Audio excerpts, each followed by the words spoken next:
దేవుడు మన స్వరూపమందు మన పోలిక చొప్పున నరులను చేయదము అన్నాడండి. మన స్వరూపమందు మన పోలిక చొప్పున అన్నాడు. అప్పటికి మన అని అంటానికి నరులను చేయబోతున్నాడు. ఈ దేవదూతల్ని మన అని అంటాడా? మన అని అన్నాడు. దేవుడి స్వరూపం దేవుడి పోలిక ఉందా? కాబట్టి తండ్రి వేరుగానే ఉన్నాడు, కుమారుడు వేరుగానే ఉన్నాడు, పరిశుద్ధాత్మ దేవుడు వేరుగానే ఉన్నాడు. వాళ్ళు వేరుగానే ఉన్నారు, సంకల్పం మాత్రం ఒకటి. వారు పరలోకంలోనే ముగ్గురు ఉన్నారని వాళ్ళు బైబిలే చెబుతుంటే కాదని నువ్వు నేనంటే ఊరుకుంటాడు రేపు? ఆయనకి ఏం సమాధానం చెప్పాలి రేపు? కాదని ఏ లెక్కలు అంటాం మనం? విజ్ఞాపన చేస్తున్నాడు. ఎవరికి చేస్తున్నాడు విజ్ఞాపన? ఎవరికి చేస్తున్నాడు? ఏసే తండ్రినే దేవుడైతే మరి అక్కడ వెళ్ళి ఒక్కడే ఉండాలి కదా. మరి తండ్రి కుడిపార్శాలకు వెళ్ళిన వాడును మనందరి కోసం విజ్ఞాపన చేయుచున్నవాడు. రోజు త్రిత్వం గురించి, త్రిత్వమా ఏకత్వమా అనేటటువంటి విలువైనటువంటి మాటలు మనం పార్ట్స్ వస్తాయి, చాలా పార్ట్స్ వస్తాయి. వీటిలో ఒక్కొక్కటిగా నేను ప్రతి వారం నేను చెప్తాను. ఆదివారం కూడా ఇది అయిపోయినంత వరకు చెప్తాను నేను. ఇది మీరు ఫుల్ఫిల్గా అర్థం చేసుకోవాలి దీని గురించి. కాబట్టి ఈరోజు త్రిత్వమా ఏకత్వమా అర్థం చేసుకోవాలి, చెవి పెట్టాలి. చెవి పెడితేనే అర్థమవుతాయి. ఇప్పుడు ఒకసారి సృష్టికి ముందే పరలోకంలో ఎవరున్నారో బైబిల్ నుంచి మనం చూద్దాం, పరిశీలిద్దాం. త్రిత్వము అనేటటువంటి పాఠంలో ఒక భాగం ఈరోజు మనం ముందుగా చెప్పుకున్నాం. అదే పరలోకంలో సృష్టిని చేయకముందే పరలోకంలో ఎవరున్నారు అనే దాన్ని మనం ముందుగా తెలుసుకున్నాం. మీరు జాగ్రత్తగా రాసుకోండి. చూడండి ఒకసారి ఆదికాండము 1వ అధ్యాయము 1వ వచనం. ఆదికాండము 1వ అధ్యాయము 26వ వచనం చూద్దాం. ముందు 26వ వచనం. దేవుడు మన స్వరూపమందు మన పోలిక చొప్పున నరులను చేయుదము. ఏమండి, ఒక పదాన్ని మీరు అర్థం చేసుకోండి. బైబిల్లో పదాలు మనం అర్థం చేసుకోవాలి. బైబిల్లో పదాలు మనం అర్థం చేసుకుంటే బైబిల్ అర్థమైంది. వింటూ పోయినందువల్ల ఉపయోగం లేవు. ఆ చెప్తున్న పదాలని భావాలని మనం అర్థం చేసుకుంటే బైబిల్ అర్థమైంది మనకి. ఇక్కడ ఏమన్నాడు చూడండి. ఇక్కడ దేవుడు మన స్వరూపమందు మన పోలిక చొప్పున నరులను చేయదము అన్నాడండి. మన స్వరూపమందు మన పోలిక చొప్పున అన్నాడు. అప్పటికి మన అని అంటానికి నరులను చేయబోతున్నాడు. అంటే ఇక్కడ నరులతో పోల్చుకోవట్లా. ఒకటి ఫస్ట్ ఆఫ్ ఆల్ అర్థమైంది, నరులను చేయబోతున్నాడు. ఒకవేళ నరులు అనేవాళ్ళు ఉంటే మన అనే పదాన్ని వాడే ఉండేవాడు.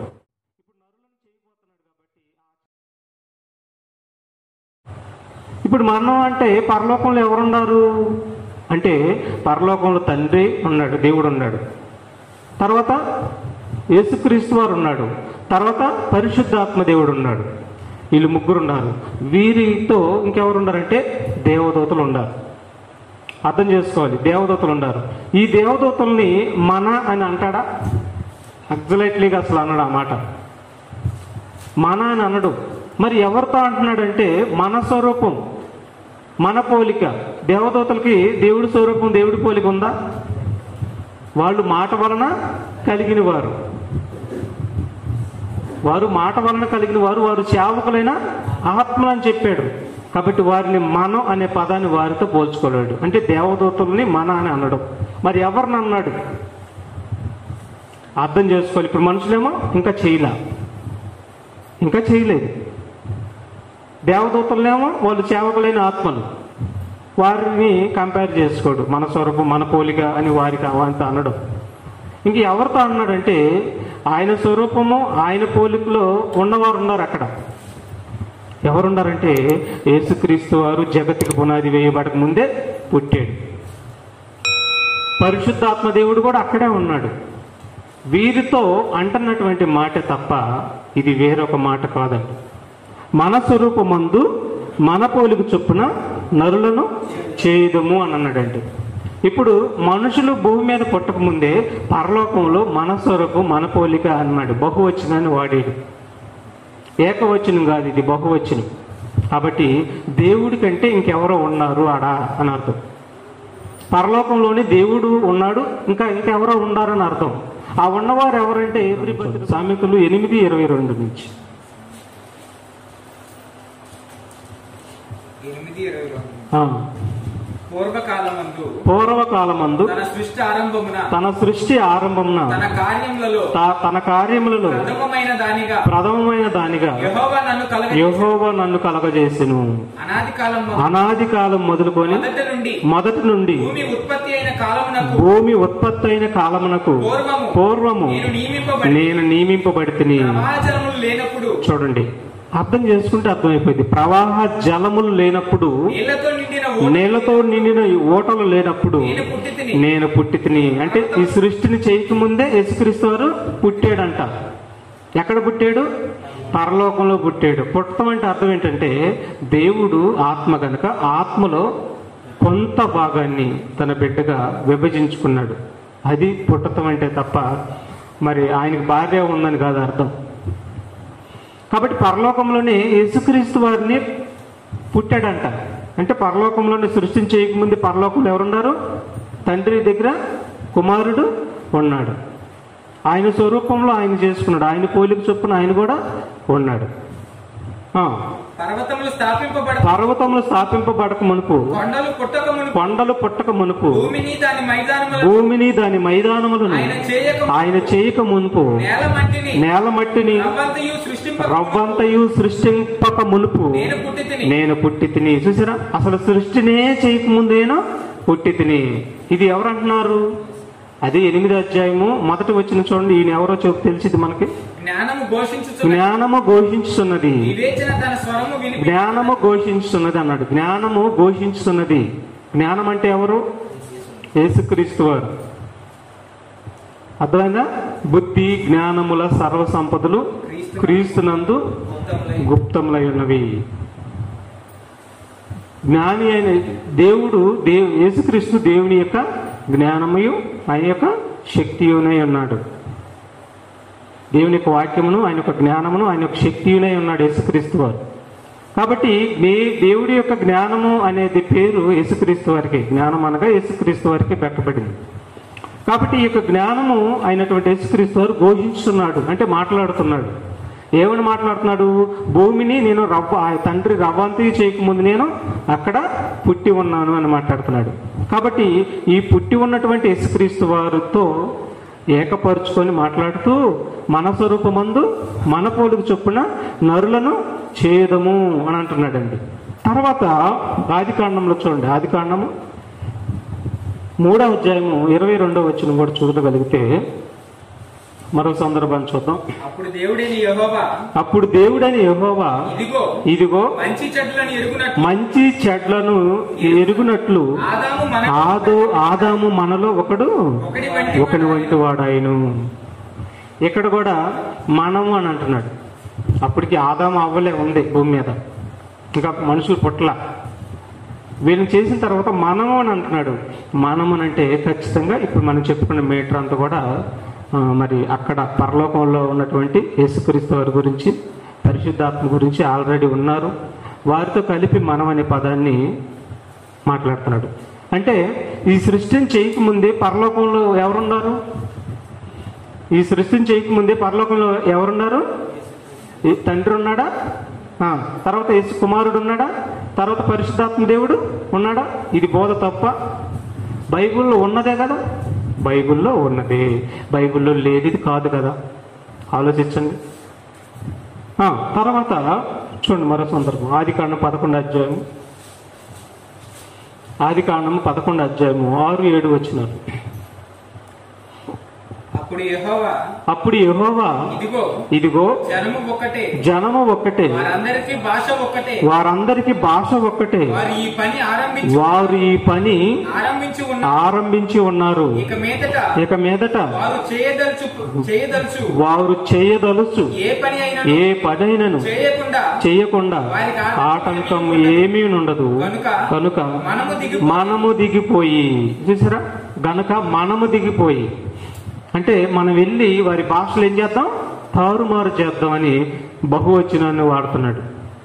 అంటే ఆల్రెడీ కుమారుడు ఉన్నాడు అక్కడ, ఆల్రెడీ పరిశుద్ధాత్మ దేవుడు ఉన్నాడు. అర్థమైందా?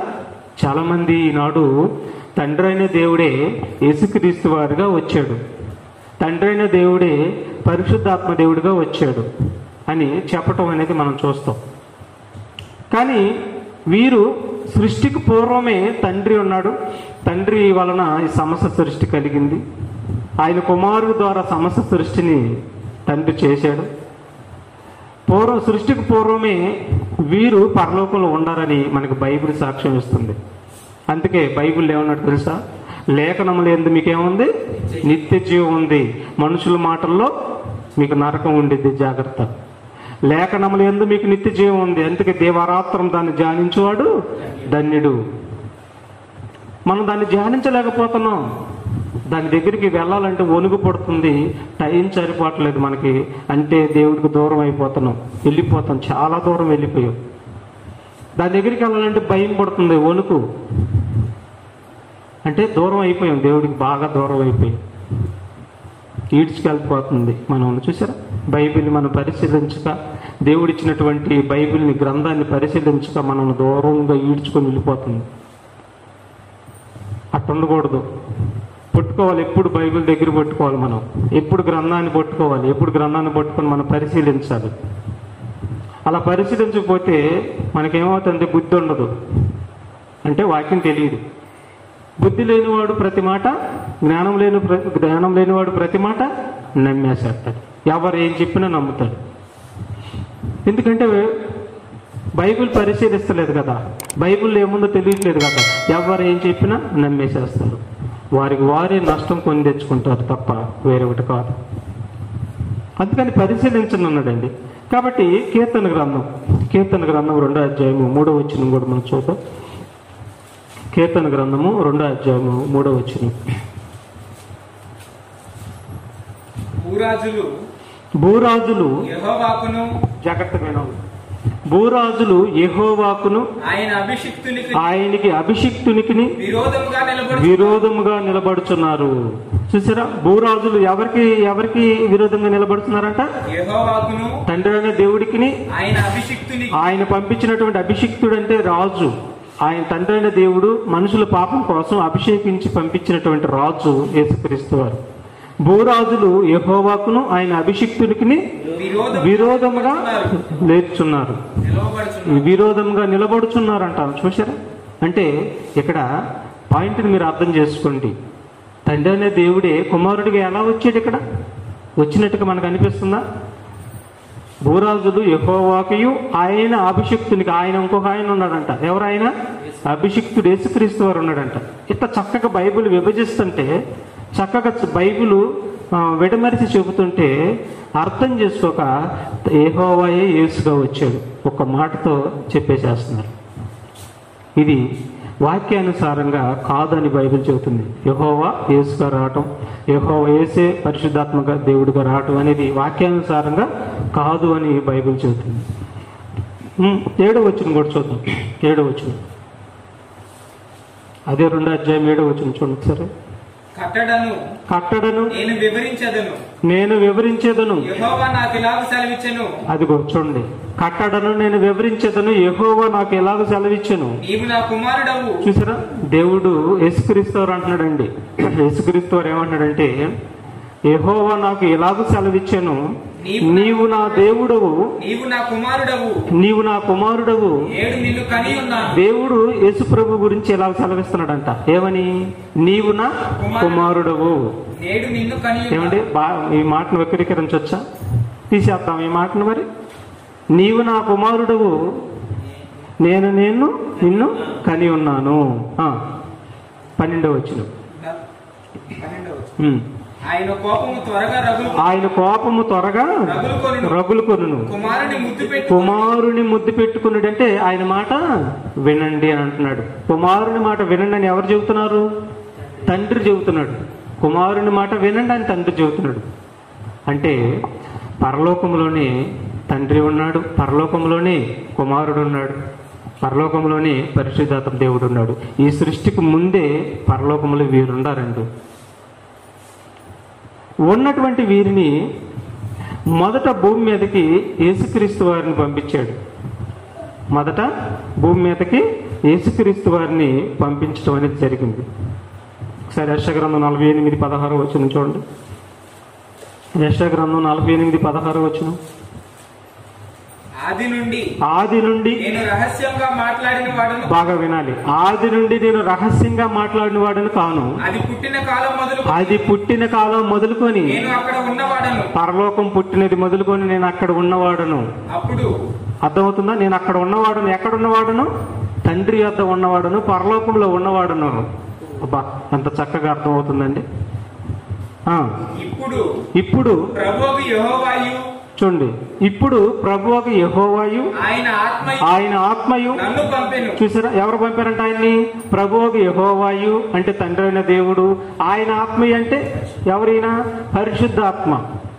అంటే వీళ్ళు ముగ్గురు అక్కడ ఉన్నట్టుగా మనకి పర్టికులర్గా అర్థమైపోతుంది. చూడండి జాగ్రత్తగా, చక్కగా అర్థమైపోతుంది. ప్రభువుకు యెహోవాయు ఆయన ఆత్మయు ఇప్పుడు నన్ను పంపెను. చూసారా? యేసుక్రీస్తు వారిని తండ్రి అయిన దేవుడు, పరిశుద్ధాత్మ దేవుడు ఇద్దరు కలిసి మరి యేసుక్రీస్తు వారిని లోకరక్షకుడుగా భూమి మీదకు పంపించడం అనేది జరిగిందండి. చూసారా? కాబట్టి తండ్రి ఉన్నాడు, కుమారుడు ఉన్నాడు, పరిశుద్ధాత్మ దేవుడు ఉన్నాడు. వీరు ముగ్గురు పరలోకంలోనే ఉన్నారు. పరలోకంలో ఉన్నారు. తప్పేముంది? ఉన్నారని బైబిల్ చెబుతుంటే, ఉన్నామని వాళ్ళు చెబుతుంటే, కాదు దేవుడు ఒక్కడే 3 క్యారెక్టర్లు పోషించారని మనం అంటే ఊరుకుంటాడా రేపు దేవుడు? నోట నుండి వచ్చే ప్రతి వ్యర్థమైన మాటకు లెక్కప్ప చెప్పాలని బైబిల్ చెబుతుంటే, అలాంటప్పుడు బైబిల్లో లేని మాటలను మనం తప్పుగా మాట్లాడామనుకోండి, దానికి అసలు కఠినమైన శిక్ష పడిద్దని చెప్పాడు.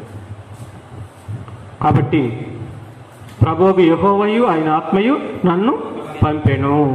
మత్తయి సువార్త 3:16 కూడా మనం చూడగలిగితే, మత్తయి సువార్త భూమి మీద యేసుక్రీస్తు వారు భూమి మీదకి వచ్చిన తర్వాత కూడా మనకి ముగ్గురు కనిపిస్తారు. చూడండి ఇక్కడ మత్తయి సువార్త 3:16 వచనం. యేసు బాప్తిస్మం పొందిన వెంటనే నీళ్ళలో నుండి ఒడ్డునకు వచ్చెను. ఇదిగో చూడండి, యేసుక్రీస్తు వారు బాప్తిస్మం తీసుకున్నాడు. బాప్తిస్మం తీసుకోవాలి యోర్దాను నది ఒడ్డునకు వచ్చాడు. వచ్చినప్పుడు ఇదిగో ఆకాశము తెరవబడెను. దేవుని ఆత్మ ఎక్కడి నుంచి వస్తుందంట? ఆకాశం తెరవబడింది. దేవుడు ఆత్మ పావురాకారంలో దిగి తన మీదకి వచ్చుట చూశాను. మరియు ఇప్పుడు మీరు పదాన్ని అర్థం చేసుకోవాలి. దేవుడు ఆత్మ పావురు వాళ్ళ మీద యేసుప్రభు వారి మీదకి వచ్చింది. ఇప్పుడు యేసుప్రభు వారు ఎక్కడున్నాడు? భూమి మీద బాప్తిసం తీసుకుని రెడీగా ఉన్నాడు. ఆత్మ ఆయన మీదకి పౌరాకారంలో వచ్చింది. అంటే యేసుక్రీస్తు వారు భూమి మీద ఉన్నాడు, పౌరాకారంలో ఆత్మ వచ్చింది. ఇక్కడ ఇద్దరు కనిపిస్తున్నారు. వీరిద్దరికి పైగా ఇంకొక స్వరం వినపడుతుంది. చూడండి ఇప్పుడు. మరియు ఇదిగో ఈయనే నా ప్రియ కుమారుడు. ఎవరి గురించి మాట్లాడుతున్నాడు? యేసుక్రీస్తు వారి గురించి మాట్లాడుతున్నాడు. ఈయనే నా ప్రియ కుమారుడు అని తండ్రి అనే దేవుడు పరలోకంలో ఉన్నాడు. పరలోకం నుండి యేసుని పంపించాడు. యేసుని పంపించిన దాకా ఆయనకు పరిశుద్ధాత్మని పంపించాడు. తండ్రి అనే దేవుడు పంపించాడు. ఈయనే నా ప్రియ కుమారుడు, ఈయన యందు నేను ఆనందించుతున్నానని ఒక శబ్దము ఆకాశం నుండి వచ్చెను. చూసారా? ఒక శబ్దము ఆకాశం నుండి వచ్చిందంట. అప్పుడు ఇద్దరు ఎక్కడున్నారు? పరిశుద్ధాత్మను పొందుకున్నాడు యేసుక్రీస్తు వారు. అప్పుడు పరిశుద్ధాత్మ యేసుక్రీస్తు వారిలో ఉన్నాడు. అప్పుడు ఇద్దరు ఉన్నారు భూమి మీద. పరలోకం నుంచి ఏం వినపడుతుంది? స్వరం వినపడుతుంది. ఆలోచించండి. తండ్రి అనే దేవుడే యేసుగా వస్తే ఇంకా పరలోకంలో స్వరం ఎందుకు వినపడితే ఉండిద్దా? లేదు కదా. కాబట్టి ఇక్కడ కూడా మరి మనం అర్థం చేసుకోవటానికి చాలా వీలైనటువంటి మాటలు ఇవి కూడా. వారు ముగ్గురుగానే ఉన్నారు. వీళ్ళిద్దరిని తండ్రికి అన్నట్టుగా బైబిల్లో ఆధారాలు ఉన్నాయి, సాక్ష్యం చెబుతుంది. తర్వాత యోహాను సువార్త మొదటి అధ్యాయము మొదటి వచనం చూద్దాం. ఆదియందు వాక్యము ఉండెను. ఆదియందు వాక్యము ఉండెను. ఇక్కడ కూడా మీరు అర్థం చేసుకోవాలి. ఆదియందు అంటే ఎప్పుడండి? ఆదియందు అంటే ఎప్పుడు? ఆదియందే వాక్యం ఉందంట.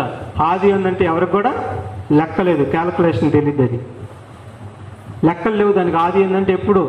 సృష్టికి పూర్వమే అని అనుకోవాలి మనం. ఆదియందు వాక్యము ఉండెను, వాక్యము దేవుని యొద్ద ఉండెను. చూసారా? ఆదియందు వాక్యం ఉండెను, వాక్యము దేవుని యొద్ద ఉండెను. ఏ దేవుని యొద్ద ఉండెను? తండ్రి అయిన దేవుని యొద్ద ఉండెను. యెహోవా తండ్రి అంటాం కదా, ఆయన యొద్ద వాక్యం ఉండెను. వాక్యము దేవుడై ఉండెను అన్నాడు. ఈ వాక్యము 14 వచనం చూడండి. 14 వచనం. ఈ వాక్యము తండ్రి వచ్చాడా? దేవుని యొద్ద ఉన్నటువంటి వాక్యం వచ్చిందా? దేవుడు వచ్చాడా? ఎంత చక్కగా అర్థమవుతుందండి పర్టికులర్ గా. ఈ వాక్యము శరీరధారి అయి కృపాసత్య సంపూర్ణుడిగా మన మధ్య నివసించెను. అంటే వాక్యము శరీరధారిగా వచ్చిందంట. ఎవరి యొద్ద ఉన్నటువంటి వాక్యం? తండ్రి అయిన దేవుని యొద్ద ఉన్నటువంటి వాక్యము శరీరధారిగా కృపాసత్య సంపూర్ణుడిగా మన మధ్యకి వచ్చాను అని అన్నాడండి. వాక్యం వచ్చిందా? తండ్రి అయిన దేవుడు వచ్చాడా? వాక్యం వచ్చింది. కుమారుని పంపించాడు. ఇందా చదివాం కదా యెషయా-గ్రంథంలో 48:16 చదివాం కదా. ప్రభువు యెహోవాయు ఆయన ఆత్మయు నన్ను పంపెను అని ఉంది కదా. అలాగే ఆదియందు వాక్యం ఉండెను, వాక్యము దేవుని యొద్ద ఉండెను, వాక్యము దేవుడై ఉండెనని రాయబడింది. ఆ వాక్యమే శరీరధారిగా కృపాసత్య సంపూర్ణుడిగా మన మధ్యకు వచ్చాను అన్నాడండి. ఇప్పుడు వాక్యం అంటే యేసుక్రీస్తు వారేనా? ఎలా చెప్పగలం? మరి వాక్యం అంటే యేసుక్రీస్తు వారని ఎలా చెప్పగలం చెప్పండి? అందుకే నేర్చుకోవాలి మనం. అందుకే బైబిల్ తరగతులు పెట్టుకొని రోజుల తరబడి, నెలల తరబడి, సంవత్సరాల తరబడి మన వాక్యాలు నేర్చుకోవాలి, రాసుకోవాలి. కాలం వృధా చేసుకోవటం వల్ల నష్టం. ఏమి లాభం ఉండదు, ప్రయోజనం ఏమి ఉండదు. ఈ లోకంలో ఏం ప్రయోజనం ఉండదు మనకి. ఎంత చేసుకున్నా ఈ చచ్చిపోయే శరీరానికి మాత్రమే చేసుకుంటాం. బ్రతికించుకునే ఆత్మని, నిత్యము బ్రతికే ఆత్మకి ఏం లాభం ఉండదు వాక్యాన్ని విడిచిపెడితే మనం. కాబట్టి వాక్యము అంటే యేసుక్రీస్తు వారని ఎలా చెప్పగలం? బైబిల్ చూద్దాం. ప్రకటన 19:13. ప్రకటన గ్రంథం 19 మీరు వివరంగా రాసుకోండి. ఈ త్రిత్వం గురించి చాలా భాగాలు ఉంటాయి. వీటిని మనం ప్రతి వారం చెప్పుకుందాం. మీరు రాసుకోండి. తర్వాత దీని గురించి నేను ఏదైనా మీరు బయట వాళ్ళు ఎవరు అడిగినా కానీ మీరు చక్కగా సమాధానం చెప్పాలి. తప్పు నా ఆదావదు, మీద అయితే చెప్పకపోతే క్రీస్తుని సత్యాన్ని మీరు అణిచివేసిన వారు అవుతారు. అది మీరు చెప్పటానికి సిద్ధంగా ఉండాలి. సిద్ధంగా ఉండాలంటే మీరు రాసుకోవాలి. విలువైన మాటలు కదా, లోక సంబంధమైనటువంటి వార్తలు కాదు కదా ఇవి. రాసుకొని సిద్ధంగా పెట్టుకోండి. ప్రకటన 19:13. రక్తములో ముంచబడిన వస్త్రము ఆయన ధరించుకొని ఉండెను, మరియు దేవుని వాక్యము అను నామము ఆయనకు పెట్టబడి ఉండెను. ఎవరికి? యేసుక్రీస్తు వారికి. దేవుడు నామం అనే వాక్యము ఆయనకి పెట్టబడి ఉండెను. అంటే యేసుక్రీస్తు వారు దేవుడి నామం అని వాక్యము, అంటే యేసుక్రీస్తు వారు దేవుని వాక్యం అనే నామంలో వచ్చాడు. యేసుక్రీస్తు వారు దేవుని వాక్యము. అర్థమైనా? వాక్యం అనగా యేసుక్రీస్తు వారు. కాబట్టి ఆ నామం ఆయనకి పెట్టబడి ఉంది. కాబట్టి ఈ వాక్యమైన యేసుక్రీస్తు వారు శరీరధారిగా వచ్చాడు. పంపించింది ఎవరంటే తండ్రి అయిన దేవుడు. ఎక్కడి నుంచి పంపించాడంటే పరలోకం నుండి పంపించాడు. క్లియర్ కట్గా మనకు అర్థమైపోతుంది. తండ్రి మాత్రం రాలేదు. తండ్రి అక్కడే ఉన్నాడు. అక్కడే ఉండే ఈయన నా ప్రియ కుమారుడు, ఈయన యందు నేను ఆనందించున్నాను అన్నాడు. కానీ తండ్రి మాత్రం రాలేదు. అదే యోహాను సువార్త 1వ అధ్యాయము 18వ వచనం కూడా చూద్దాం. ఎవడును ఎప్పుడైనను దేవుని చూడలేదు. చూడండి, ఎవడును ఎప్పుడైనను దేవుణ్ణి చూడలేదు. తండ్రి రొమ్ముననున్న అద్వితీయ కుమారుడే ఆయనను బయలుపరచును. చూసారా, తండ్రిని ఎవరు ఎప్పుడు చూడలేదంట. తండ్రి రొమ్మున ఉన్నటువంటి అద్వితీయ కుమారుడే ఆయనను బయలుపరచును. ఆయన గుణగణాలని, ఆయన లక్షణాలని ఆయన చూసింది యేసుప్రభు. ఆయన లక్షణాలన్నీ వచ్చి ఆయన ఎలాగుంటాడు, ఆయన లక్షణాలు ఏంటి, ఆయన గుణగణాలు ఏంటి, వీటన్నిటినీ బయలుపరిచాడు యేసుక్రీస్తు వారు. తండ్రి గుణగణాలను బయలుపరిచాడా? తండ్రి వచ్చి బయలుపరిచాడా? తండ్రి గుణగణాలను ఎవరు బయలుపరిచారు? యేసుక్రీస్తు వారు బయలుపరిచాడు. అంటే చెప్పాడు, తండ్రి ఇలా ఉంటాడు, ఆయన లక్షణాలు ఇది, తండ్రి వెలుగులో ఉన్నాడు, తండ్రి అది చీకట లేదు, తండ్రి అబద్ధం ఆడడు, ఆయన అబద్ధం ఆడనేరని దేవుడు, ఆయన ఎంతో శక్తి కలిగిన వాడు, సృష్టికి మూలం తండ్రి అని మనందరికి తండ్రి అయిన దేవుడు ఒక్కడే. ఇవన్నీ కూడా యేసుక్రీస్తు వారు తండ్రి యొక్క గుణగణాలని, ఆయన నిత్య శక్తి గలవాడు, ఆయన గుణగణాలన్నిటినీ కుమారుడు బయలుపరిచాడు. తండ్రి వచ్చి చెప్పలేదు, కుమారుడు ఆయన గురించి చెప్పాడని ఉంది ఇక్కడ. కాబట్టి పరలోకంలో తండ్రి అక్కడే ఉన్నాడు, కుమారుడు వచ్చి ఆయన లక్షణాలని బయలుపరిచాడని మనకి ఇక్కడ అర్థమవుతుందండి. సామెతల గ్రంథంలో ఒకసారి యోహాను సువార్త చూడండి. యోహాను సువార్త 17వ అధ్యాయం 4వ వచనం కూడా చూద్దాం. చేయుటకు నీవు నాకు ఇచ్చిన పని ఏమండి, చేయుటకు నీవు నాకు ఇచ్చిన పని నేను సంపూర్ణంగా నెరవేర్చి భూమి మీద నిన్ను మహిమపరిచితిని. ఏమండి, ఇక్కడ 2 పాయింట్స్ మనకు అర్థమవుతుంది. ఈ పదం కూడా చదువు. తండ్రి లోకము పుట్టక మునుపు నీ యొద్ద నాకు ఏ మహిమ ఉండెనో ఆ మహిమతో నన్ను ఇప్పుడు నీ యొద్ద మహిమపరచుము. 3 పాయింట్స్ మనం ఇక్కడ అర్థమవుతాయి. ఇక్కడ మళ్ళీ చదువు, మొదటి నుంచి ఏమన్నాడు? ఫస్ట్ ఆఫ్ ఆల్ చేయుటకు ఎవరు చేయుటకంటే యేసుక్రీస్తు వారు చేయుటకు ఆయన ఇచ్చాడంట. ఎవరిచ్చింది? తండ్రి అయిన దేవుడు యేసుప్రభుకి ఇచ్చాడంట. ఏమిచ్చాడంటే చేయుటకు నీవు నాకు ఇచ్చిన పని, చేయుటకు నువ్వు ఇచ్చిన క్రియలు, చేయుటకు నువ్వు ఇచ్చిన పని నేను భూమి మీద సంపూర్ణముగా నెరవేర్చి. ఇదిగో ఇక్కడ ఇంకో పాయింట్ అర్థమవుతుంది. భూమి మీద నిన్ను అంటున్నాడు. యేసుక్రీస్తు తండ్రే యేసుక్రీస్తు వరకు వస్తే ఇంకా మహిమపరవాల్సింది ఎవరున్నారు? మహిమపరవాల్సింది ఎవరిని లేదు కదా ఇక. మరి ఈయన నేను నిన్ను మహిమపరుస్తున్నాను, భూమి మీద ఉండి నేను నిన్ను మహిమపరుస్తున్నాను అంటున్నాడంటే తండ్రి అనే దేవుడు యేసుగా రాలేదని అర్థం. ఈయన భూమి మీద ఉండి తండ్రిని మహిమపరుస్తున్నాడు. అర్థమవుతుందా? ఈయన భూమి మీద ఉండి తండ్రిని మహిమపరుస్తున్నాడు. కాబట్టి ప్రియమైన దేవుడు బిడ్డలారా, తర్వాత ఏమన్నాడు? నీ దగ్గర నాకు ఏ మహిమ ఉన్నదో ఆ మహిమతో ఇప్పుడు నన్ను నీవు మహిమపరచు అన్నాడండి. అయ్యా, నీ దగ్గర నేను ఎలాగున్నానో నీ మహిమలోకి నన్ను తీసుకోనని చెప్పి శిలువ మరణం అయిన తర్వాత తండ్రికి ఆత్మను అప్పగించుకున్నాడు. చూసారా, తండ్రికి ఆత్మను అప్పగించుకున్నాడు. అప్పగించుకొని ఎక్కడికి వెళ్ళాడు? ఇప్పుడు ఎక్కడున్నాడు యేసుక్రీస్తు వారు? అప్పగించుకున్నాడనే పదం కూడా ఉంది. చూసారా, అప్పగించుకునేను. తండ్రి యేసుగా వస్తే ఇంకా అప్పగించుకుంది ఎవరిని? తండ్రికి ఆత్మను అప్పగించుకున్నాడు. ఇప్పుడు తండ్రి కుడిపార్శాన్ని కూర్చొని ఉన్నాడు. యేసుక్రీస్తు వారి తండ్రిగా వచ్చినట్లయితే మళ్ళీ కుడిపార్శం అనే మాట ఎందుకు వచ్చింది? దానికి అసలు అవకాశమే లేదు.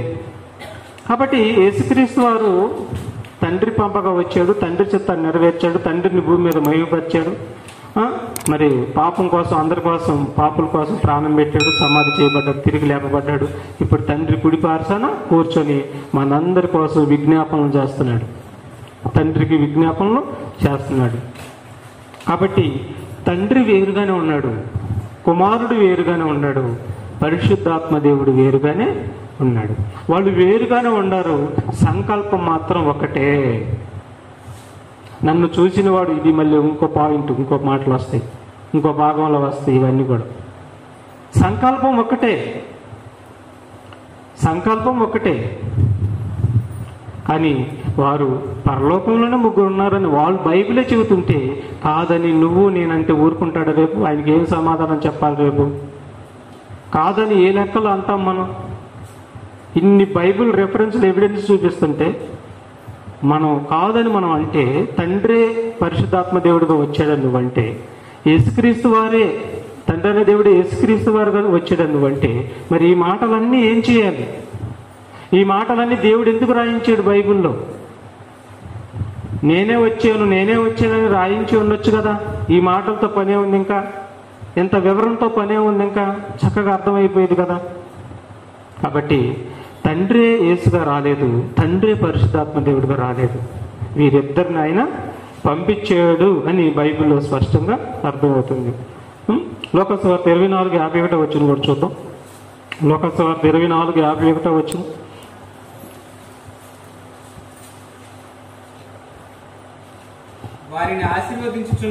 వారిని ఆశీర్వదించుచుండగా ఆయన వారిలో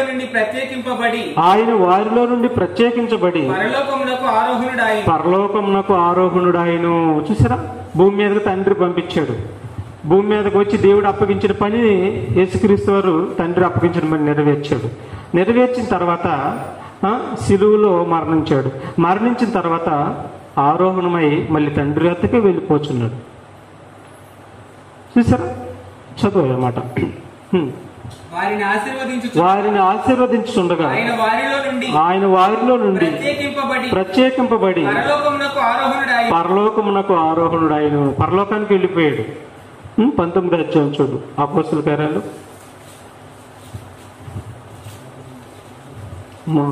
9వ వచనం, మొదటి అధ్యాయం 9వ వచనం చూద్దాం. ముందు అపోస్తల కార్యాలు 1వ అధ్యాయం 9వ వచనం. ఈ మాటలు చెప్పి వారు చూచుచుండగా ఆయన ఆరోహణమాయను. అప్పుడు వారి కన్నులకు కనబడకుండా ఒక మేఘం ఆయనను కొనిపోయాను. చూసారా, పరలోకమునకు ఆరోహణం అయిపోయాడు. అప్పుడు ఒక సందర్భంలో ఒక దేవదూతలు అంటే, ఓ గలిలీయులారా, ఆరోహణం అవుతున్నాడని మీరు బాధపడుతున్నారా? ఇక రాడు కనిపించడని మీరు బాధపడుతున్నారా? ఏసైతే పరలోకమునకు ఆరోహణం అయ్యాడో, ఏ రీతిగా పరలోకమునకు వెళ్తున్నాడో మీరు చూచితిరో, ఆ రీతిగానే ఆయన తిరిగి వచ్చునని వారితో చెప్పెను. దేవదూతలు చెబుతున్నాయి, ఏ రీతిగా పరలోకమునకు వెళ్ళిపోతున్నాడో అదే రీతిగా ఆయన వస్తాడు అని చెప్పబడ్డాయి. కాబట్టి భూమి మీదకి తండ్రి పంపగా వచ్చాడు. వచ్చి తండ్రి చిత్తాన్ని నెరవేర్చాడు. తండ్రి ఆయనకు అప్పగించిన పనిని నెరవేర్చాడు. పాపుల కోసం ప్రాణం పెట్టాడు. సమాధి చేయబడ్డాడు. 3వ దినాన్ని తిరిగి లేచాడు. ఇదిగో పరలోకమునకు ఆరోహణమై వెళ్ళిపోయాడు. వెళ్ళిపోయి ఆయన ఒక్కడే కూర్చున్నాడంటే కాదు, తండ్రి వద్దకు వెళ్ళాడు. తండ్రి కుడిపార్శ్వాన కూర్చున్నాడు. ఇప్పుడు పరలోకంలో ఇద్దరు ఉన్నారు. ఎవరు? తండ్రి ఉన్నాడు, కుమారుడు ఉన్నాడు. చక్కగా బైబిల్ సాక్ష్యం ఇస్తుంది. మనుషుల మాటలు వద్దు, బైబిల్ మనం నమ్ముదామండి. రోమపత్రిక 8:34 చూడండి. ఇప్పుడు ఆరోహణమై వెళ్ళిన తర్వాత పరలోకంలో ఏం చేస్తున్నాడు చూడండి ఒకసారి. చక్కగా Bible answer to the Bible మనకి రోమపత్రిక 8:34 వచ్చింది. శిక్ష విధించువాడెవడు? చనిపోయిన క్రీస్తు యేసే. అంతేకాదు మృతులలో నుండి లేచిన వాడు, దేవుని కుడిపార్శ్వమున చూసారా ఆన్సర్ ఎలా వస్తుంది చూడండి. మృతుల్లో నుండి లేచిన వాడును, ఆరోహణమై వెళ్ళాడు, లేచిన వాడును దేవుడి కుడిపార్శ్వమ. దేవుడు అనే పదాన్ని వాడాడు, ఆయన కుడిపార్శ్వం అనే పదాన్ని వాడాడు. దేవుడి కుడిపార్శ్వమున ఉన్నవాడును మన కొరకు, అదిగో 7 పాయింట్లు అర్థం చేసుకోవాలి. మన కొరకు ఏం చేస్తాడంట? విజ్ఞాపన చేస్తున్నాడు. ఎవరికి చేస్తున్నాడు? ఆయనే యేసైతే, తండ్రి యేసైతే ఇంక విజ్ఞాపన ఎవరికి చేస్తున్నాడు? ఇక్కడ అర్థమైపోతుంది కదా. ఇప్పుడు ఒక తప్పు ఏదన్నా, ఒక మనిషి ఏదన్నా ఒక అబద్ధం ఆడాడు అనుకోండి, అయ్యా నేను ఇంకెప్పుడు అబద్ధం ఆడనని ఇంకో ఎవరి విషయంలో అయితే అబద్ధం ఆడాడో వాళ్ళ దగ్గరికి వెళ్ళి ఏం చేయాలి? అయ్యా నేను ఈ విషయంలో గబాలను అబద్ధం ఆడానని మరి మనవి చేస్తాడు, ప్రాధాయపడతాడు. నిజమైన మనస్సాక్షి గలవారైతే, మనస్సాక్షి లేని వాళ్ళు అయితే విడిచిపెట్టేసేస్తారు, పట్టించుకోరు. అలాంటి అన్ని కూడా వాళ్ళకి అన్ని వెన్నతో పజ్జిన విద్యలాగా పారిపోతాయి. వాళ్ళకి అసలు మారు మనసు కానీ మరి ఒప్పుకొని విడిచిపెడతాం కానీ అలాంటివి ఏమి ఉండవు. ఒకవేళ అబద్ధం ఆడితే అయ్యా నేను అబద్ధం ఆడాను నన్ను క్షమించమని అడిగాడు అనుకో, ఎవరిని అడుగుతున్నాడు? అక్కడ ఇంకొకళ్ళు ఎవరో ఉంటేనే కదా అడుగుతుంది. అలాగే ఈయన మనందరి కోసం ఏం చేస్తున్నాడంట? విజ్ఞాపన చేస్తున్నాడు. ఎవరికి చేస్తున్నాడు విజ్ఞాపన? ఎవరికి చేస్తున్నాడు? యేసే తండ్రి అనే దేవుడైతే మరి అక్కడ వెళ్ళి ఒక్కడే ఉండాలి కదా. మరి తండ్రి కుడిపార్శ్వానికి వెళ్ళిన వాడును మనందరి కోసం విజ్ఞాపన చేయుచున్నవాడును అని అన్నాడు. అంటే మనందరి కోసం తండ్రి అనే దేవుడికి విజ్ఞాపన చేస్తున్నాడు. తెలీదు క్షమించయ్యా, తెలీదు క్షమించయ్యా అని మనందరి కోసం విజ్ఞాపన చేస్తున్నాడు. మనందరికీ ప్రార్థన ఎలా చేయాలో తెలియదంట. ఈనాడు ప్రపంచంలో నేను ప్రార్థన చేస్తున్నాను చాలామంది అనుకుంటున్నారు. ప్రార్థన చేయటం ఎవ్వరికి తెలియదు అంటున్నాడు. ప్రార్థన చేయటం తెలియదంట. అందుకని మీ అందరి కోసం నేను మనందరి కోసం విజ్ఞాపన చేస్తున్నాడంట తండ్రి అనే దేవుడికి ఆయన. కాబట్టి యేసుక్రీస్తు వారు ఇప్పుడు పరలోకానికి వెళ్ళిపోయి తండ్రి కుడిపార్చన ఉండి మనందరి కోసం ఏం చేస్తున్నాడు? విజ్ఞాపన చేస్తున్నాడు. అంటే ఇప్పుడు పరలోకంలో ఎంతమంది ఉన్నారు? బైబిల్ ప్రకారం పరలోకంలో ఎంతమంది ఉన్నాడు? 2 ఉన్నారు. నమ్ముదాం ఈ మాట? నమ్మాలి. బైబిల్ నమ్మితేనే మనం పరలోకానికి వెళ్తాం. తర్వాత చివరికి ఇంకో మాట చూద్దాం. మొదటి యోహాను పత్రిక. ఇప్పుడు ఒక విషయం అనండి, పరలోకంలో 2 ఉన్నారు కదా. ఇప్పుడు పరిశుద్ధాత్మ దేవుడు ఎక్కడ ఉన్నాడు? భూమి మీద ఉన్నాడు. ఎవరైతే మనస్ఫూర్తిగా నమ్మి విశ్వసించి మారు మనసు పొంది బాప్తీసం తీసుకుంటారో వారిలోనికి పరిశుద్ధాత్మ దేవుడు వస్తాడు. అంటే ఈనాడు భూమి మీద బాప్తీసం తీసుకొని దేవుడి కోసం బ్రతుకుతున్న వారు కొందరు ఉన్నారు. అందరు లేరులండి, కొందరు ఉన్నారు. ఈ కొందరిలోనైనా ఎవరున్నారు? పరిశుద్ధాత్మ దేవుడు ఉన్నాడు. అంటే పరిశుద్ధాత్మ దేవుడు భూమి మీద ఖచ్చితంగా ఉన్నాడు. ఇప్పుడు పరలోకంలో ఎవరున్నారు? తండ్రి కుడిపార్చన యేసుక్రీస్తు వారు కూర్చున్నాడు, తండ్రి ఉన్నాడు. ముగ్గురు కలిసి ఉన్నారా? విడివిడిగా ఉన్నారా? విడివిడిగానే ఉన్నారు. తండ్రి సంకల్పంలో కుమారులు 2 ఏకీభవిస్తున్నారు. వాళ్ళు పని తండ్రి చిత్తాన్ని నెరవేర్చడానికి వాళ్ళ సంకల్పంలో వాళ్ళు ఉంటే, వాళ్ళు విడిగా ఉంటే తప్పేముంది? కన్నాడని చెప్పాడు, నేను కన్నానని చెప్పాడు. ఆయన నేను కన్నానని చెప్పాడు.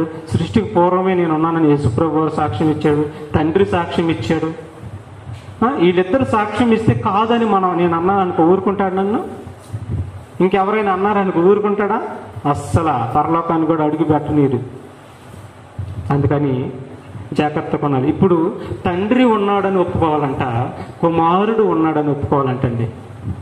బైబిల్ చెబుతుంది. ఇలా ఒప్పుకోకపోతే వారు ఏమైపోతారో బైబిల్ చెబుతుంది. ఒకసారి మొదటి యోహాను పత్రిక చూడండి, 2వ అధ్యాయం 22వ వచనం.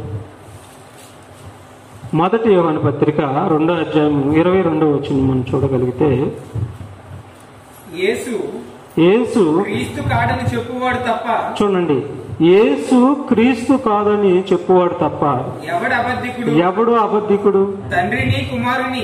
చూసారు, చాలా మంది యేసుని క్రీస్తు కాదంటున్నారు. యేసు అంటే రాజు కాదంటున్నారు, రాజుగా రాలేదంటున్నారు. రాజుగా ఒప్పుకోవట్లేదు ఇప్పటికి కూడా. యేసు క్రీస్తు అనగా రాజు.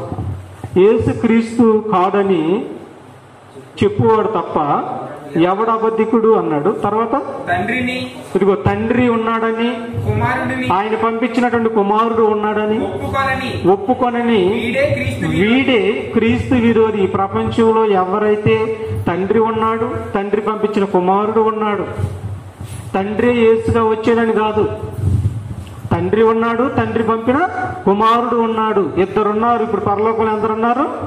2 ఉన్నారా? ఉన్నారు కదా. లేడు అని చెబుతున్నాడు. ఇప్పుడు మరి ఏం చేద్దాం?